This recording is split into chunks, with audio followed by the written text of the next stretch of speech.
जम के बोलो जरा। दुबा देखिए गणेश जी को चढ़ती है, क्या बोलते हैं उसको? दुर्वा। तो जो दुर्वा होती है, जैसे बगीचे में दुर्वा लगी होती है, वैसे ही बगीचे में दुर्वा के साथ में जब दुर्वा लगती है तो उसी के साथ एक सफेद कलर की दुर्वा भी होती है, एक सफेद दुर्वा भी होती है।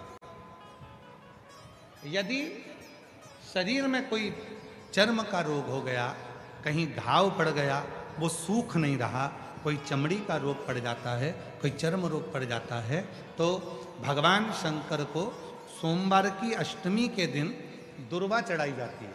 और वो सफेद दुर्वा को उठाकर चंद्रमा की रोशनी में, जब चंद्रमा को एक टकटकी देखते हुए उस चंद्रमा की रोशनी में उस दुर्वा को चबा चबा कर यदि खाया जाए तो शरीर का कैसा भी रोग होता है चर्म का, वो धीरे धीरे समाप्त होना प्रारंभ हो जाता है। वो चमड़ी का रोग धीरे धीरे धीरे धीरे समाप्त हो जाता है, चर्म रोग समाप्त। पार्वती जी का ध्यान चंद्रमा की ओर, और मां जगत जननी अंबा जगदम्बा जगत धात्री मां दुर्गा पामर पार्वती मैया चंद्रमा को देख रहे। चंद्रमा को देखते देखते थोड़ी देर बाद चंद्रमा छुप रहा है, फिर सामने आ रहा है, फिर छुप रहा है, फिर सामने आ रहा है। अब तो भगवान देवादित्य तो महादेव को हंसी आ गई और भगवान शिव ठाका लगाकर हंस दिए। ध्यान नहीं गया, पार्वती जी को लगा भगवान भोलेनाथ तो केवल मुस्कुरा रहे हैं, ना जाने क्यों हंसने बैठे। थोड़ी देर बाद मां पार्वती जी का ध्यान फिर चंद्रमा की ओर गया और चंद्रमा फिर सामने आ रहा है, फिर ओझल हो रहा है, फिर सामने आ रहा है, फिर ओझल हो रहा है। इतने में शिव जी फिर हंस दिए वापिस।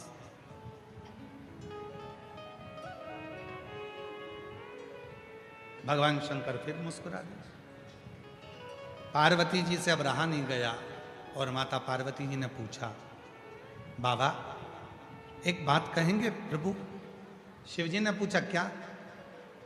मैं चंद्रमा को देख रही हूं, चंद्रमा को मैं एक केंद्रित होकर देख रही हूं, एक टकटकी लगाकर देख रही हूं, और चंद्रमा बीच बीच में ओझल हो जाता है, और आप मुझे देखकर, चंद्रमा को देखकर मुस्कुरा रहे हो, हंस रहे हो, ठाका लगा रहे हो।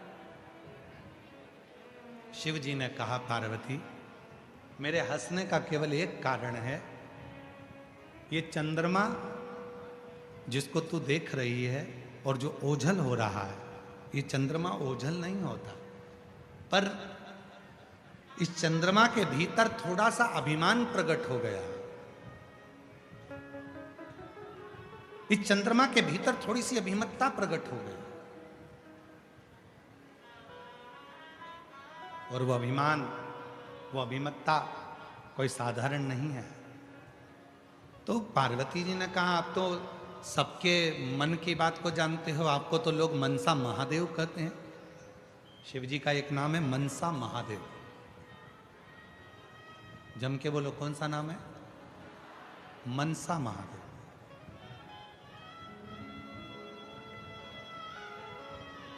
शिव जी का एक नाम मनसा महादेव भी है। मनसा महादेव से मतलब है, जब संसार का व्यक्ति एक बेलपत्र लेकर, भले वो शंकर की चढ़ी हुई बेलपत्र क्यों ना हो,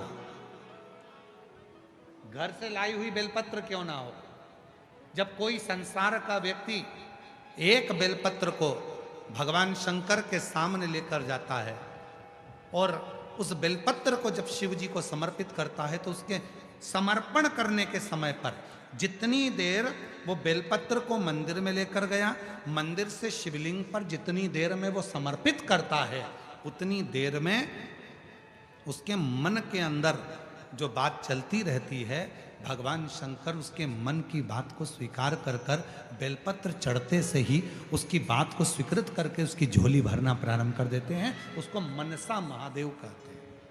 शिव जी का एक नाम है मनसा महादेव।